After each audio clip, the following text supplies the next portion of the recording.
19h-21h, Pierre de Villeneuve. Et on reviendra bien sûr en deuxième heure sur cette confiance que sollicite François Bayrou devant l'Assemblée. Ce sera le 8 septembre prochain. Je voudrais qu'on parle de cette autre proposition, celle de l'ancien Premier ministre Gabriel Attal, qui veut légaliser la GPA. Écoutez ce qu'en pense la ministre déléguée chargée de l'égalité femmes-hommes. Elle était, Aurore Berger, l'invitée de Sonia Mabrouk ce matin sur Europe 1 et sur CNews.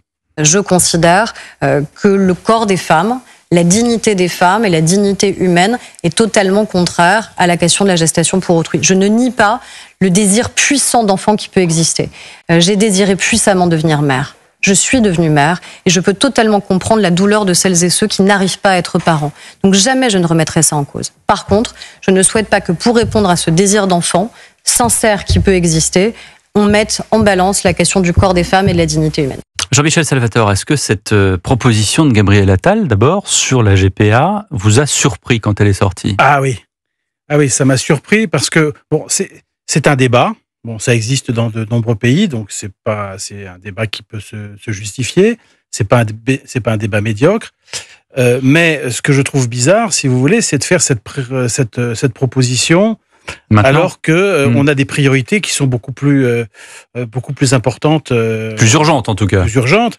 Et donc on voit bien la grosse ficelle, c'est-à-dire la volonté de se démarquer de certains partis du socle commun pour gauchir un petit peu le discours et pour préparer l'élection présidentielle. Donc j'ai trouvé que c'était finalement assez maladroit de faire cette proposition à ce moment-là. Oui, alors vous dites gauchir, c'est quand même le même homme qui a interdit les abayas, par exemple, à l'école. Donc un coup à droite, un coup à gauche, sachant qu'on sait que Gabriel Attal vient du Parti Socialiste. Oui, alors c'est vrai que lui, ce qu'il essaye de faire, c'est de se positionner sur les questions sociétales pour se distinguer à la fois d'Horizon et évidemment des Républicains. Donc, d'une certaine façon, il est un petit peu dans son rôle.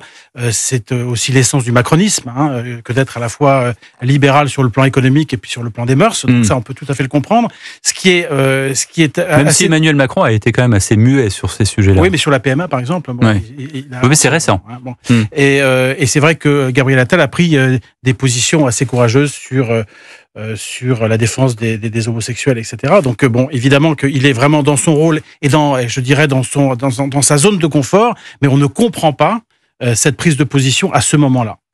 Joseph Massescaron, sur ce sujet-là, est-ce que c'est le bon timing, comme le dit Jean-Michel Salvatore ? Est-ce que c'est d'abord une question de timing, ou est-ce que c'est un tremplin pour une élection que tout le monde attend, celle de 2027 ? Ils pensent tous à 2027. Ils y pensent tous, en permanence. Ils ne pensent qu'à ça.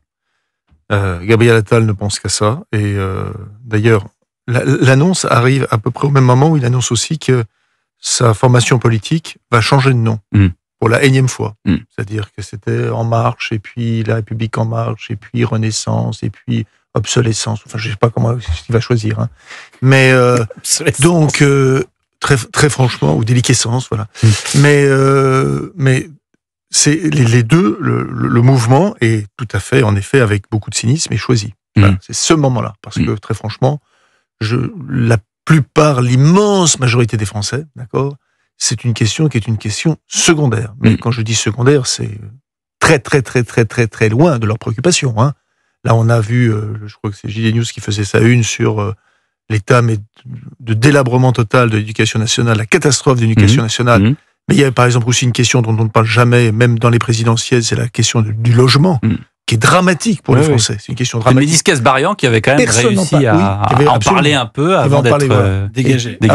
Avant d'être dégagé. Non, tout ça, voilà. Et Madame Berger aussi intervient avec beaucoup de virulence sur cette question. Oui. Également parce que elle, c'est un secret de polichinelle, elle se verrait bien en candidate en 2027. Donc ils pensent tous être candidats en 2027. C'est intéressant ce que vous dites. C'est-à-dire que là, on oublie le sujet ô combien sensible et ô combien préoccupant pour certains de la GPA, et d'ailleurs dans les deux sens, et on oublie ça, comme si c'était Tout à l'heure, j'entendais François Bayrou disait on n'additionne pas les carottes et les sèche-cheveux, mais ça pourrait être n'importe quel item, comme on dit dans le langage commercial. Peu importe, ce qui les intéresse, c'est leur ambition politique. C'est ça que vous dites. C'est la seule chose qui les intéresse. Il y a une course qui se précipite. Ça, c'est la course à l'échalote présidentielle. Ça, ils ne pensent qu'à ça, matin, midi et soir. Et tous s'y voient. Tous. Voilà. Et comme le niveau, pardonnez-moi, mais le niveau politique a baissé, à l'inverse de la dette, qui monte, eh bien, il baisse, eh bien, tout le monde s'y voit. Tout le monde. Pourquoi pas moi ?